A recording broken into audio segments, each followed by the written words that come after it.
She is just one of my favorite people who come here to the Open. So let's give it up for LaLa DeVille.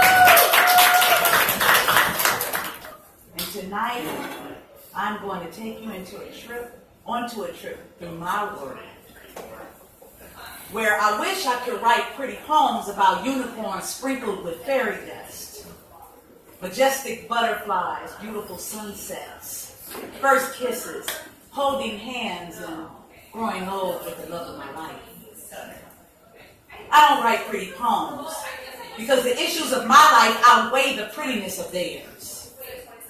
I can't write pretty poems because what I see on the daily isn't pretty at all. It's dark, ugly, hard, and gritty. And no matter how far I travel, those issues follow me closer than my own shadow, sticking to me like the gut-wrenching smell of urine in the air. Pretty doesn't take up residence in my world. It's as meaningless as the lives of black men that have bled out on the slabs that pooled around the guilty boots of police officers.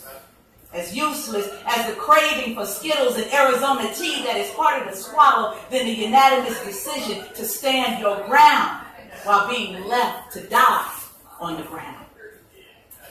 Their pretty isn't understanding to the circumstances I dance with. Like sleepless nights, wondering how many jobs I'm going to have to take in order to keep this roof over my head. Pacing a hole in the rug because I'm afraid my son won't make it home because he resisted arrest on a routine traffic stop. Or being shot in the back of his own backyard. Because his cell phone fit the description of a loaded weapon that was later deemed a case of mistaken identity. I'm biting unmanicured nails because I fear my daughter will lose her life like a set of keys because her pretty was a tad bit too dark for someone else's taste. Our kids don't write pretty poems about spiders weaving beautiful webs of fortitude. They're too busy being focused on dodging the tangled webs of deception weaved by modern-day oppressors. The oppressors that laid low under rocks until a trump card named racist walked out and unlocked the gates of hell, leaving no stone unturned to free his adversaries so they can make America great again. But for them, because America has never been great to us.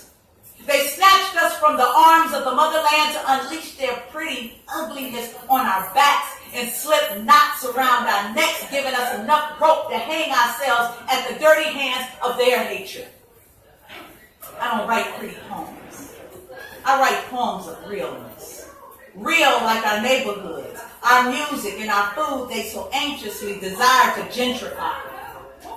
My old neighborhood is no longer recognizable because the colonized rent has managed to relocate us to a new community development called Tent City. I can't write pretty poems about white privilege. Instead, I write poems about black and brown underprivilege that sounds like disparity. Tastes like the blood from my tongue every time I bite it to keep from becoming the stereotypical angry black woman. I write angry poems about unnecessary 911 calls and being at fault when a cop shoots you like an animal in your home, claiming they're too discombobulated to realize they were in the wrong apartment. They're misunderstood poems that speak of code switching.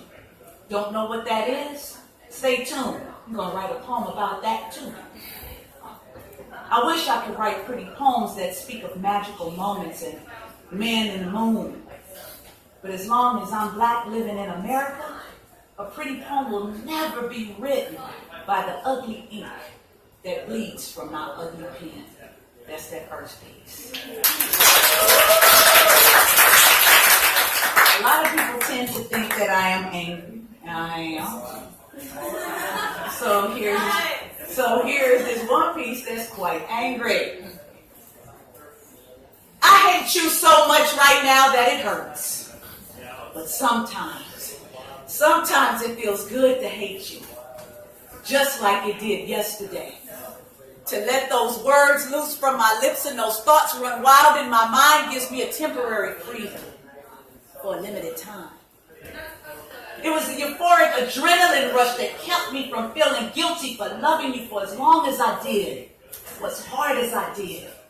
Because I loved you hard as rocks, hard as steel, hard as you made it for me to even love you. Yeah, hard as arithmetic. But you were an equation too confusing to figure out. I kept trying to comprehend you, but you continued to reduce me to the lowest common denominator. You fucking hater. You made me a slave while you became my master, forbid me to ever learn how to read you. Made me need you, then deemed me codependent. But I'm not talking about the kind of dependent that you can carry on your taxes. I'm talking about the kind of dependent that had to carry all the axes that you had to grind while granting me no access to your sensitivity. I was the sacrifice that you used in order to gain your rite of passage while weighing me down with excess baggage because you chose to bury your mental pain in your backyard and bury rusty knives in the center of my back to grind onto the fragments of my vertebrae until I was permanently paralyzed and no longer able to feel love.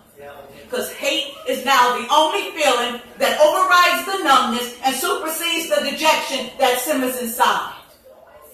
Damn right it feels good to hate you. My only regret was turning down the chance to mentally castrate you and vacate your manly chauvinistic ways the same way you resurrected my love for you, then hysterected my womanly spirit. Yeah, you needed to hear it straight from the horse's mouth that you weren't worth a squirt of piss, but I still loved you anyway. Now on nights like this, I wish I didn't trust you so much. And I wish I never met you at all. I hate you today, and it hurts today. But instead of letting my eyes bleed tears, I'm going to let the pen bleed and the poem cry for me. And as I'm born thee, a new emotion reborns me, but the disdain that I have for you still sits shivering on the floors and the corners of my mind. And I pay it no mind when folks tell me that I need to learn how to forgive. But I'm going to continue to wear unforgiveness around my neck as a reminder to never let me forget or to allow this to ever happen again. I have pain too heavy to lift, and I'm just not that strong to forgive. Maybe one day I'll learn how to forgive you, but I know it's going to take a while. And to think that I loved you so much back then, but I hate you so much right now. That's the second piece.